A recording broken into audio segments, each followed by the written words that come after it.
মামা, এই যে জনগণ যে বলতেছে আপনারা নাকি বিদ্যুৎ চুরি করে লাগাইতেছেন, এতে নাকি দেশের ঢাকা শহরের বিদ্যুতের ক্ষতি হচ্ছে, অপচয় হচ্ছে, এটাকে কিভাবে দেখেন? না না, এটা তো বিদ্যুৎ তো আমরা সরাসরি সরকারের কাছ থেকে মিটার নিয়ে নিছি, মিটার দিয়ে চালাচ্ছি। এটা আমরা তো কখনো চুরি করিনি।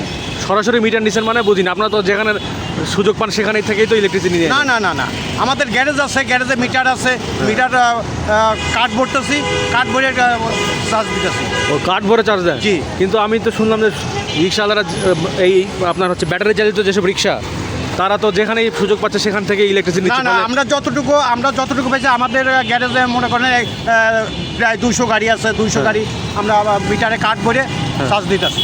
তার মানে আপনাদের কারণে দেশের বিদ্যুতের সমস্যা হচ্ছে না? এটা মনে করি না আমরা, যেমন না এটা মনে করি না আমরা। তাহলে দেশে যে বিদ্যুতের সমস্যা দেখা, বা ঢাকা শহরে অনেক বেশি কারেন্ট ইলেকট্রিসিটি থাকতেছে না, এটা কি? ঢাকা শহরে দেশের পরিস্থিতি কি?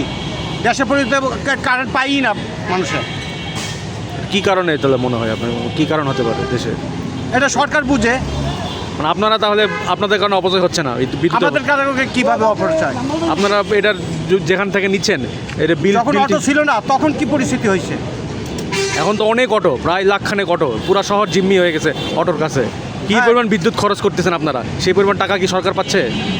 সরকার পাচ্ছে না, সরকারে গিয়ে তদন্ত দিক, তদন্ত লাগাক। আচ্ছা, আপনার মতামত কি? মানে আপনারা তো সরকারের ঢাকা শহরে প্রায় লাখখানেক অটো চালিত রিক্সা, জি। তো তারা যে পরিমাণ বিদ্যুৎ নিচ্ছে, এতে তো অপচয় হচ্ছে, কারণ সরকারও তো এখান থেকে ট্যাক্স পাওয়ার কথা, সেটা তো পাচ্ছে না।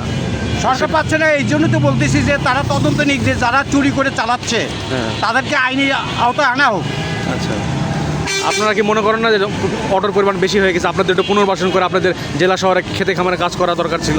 খেতে খামারে কাজ ছিল, খেতে খামারে কাজ করে তারা সংসার চালাইতে পারতেছে না, যার কারণে ঢাকা শহরে চলে আসছে। দেশে কি খেতে খামার নাই নাকি? ক্ষেত খামারে আছে, কিন্তু ক্ষেত খামারে 500 টাকা বেতন দিলে তার সংসার চলতেছে না। তার মানে আপনি যে চার্জ দেন সেটা মিটারে কি বললেন আবার বলেন তো, বুঝিনি। মিটার আমরা মিটারে যে চার্জ দেই, হ্যাঁ। আমরা তো সরাসরি কাঠ ভরিয়ে তারপর চার্জ দেই। কাঠের মাধ্যমে তো কোনো চুরির কোনো সিস্টেম নাই, না আছে। ও আচ্ছা, ঠিক আছে, ভালো।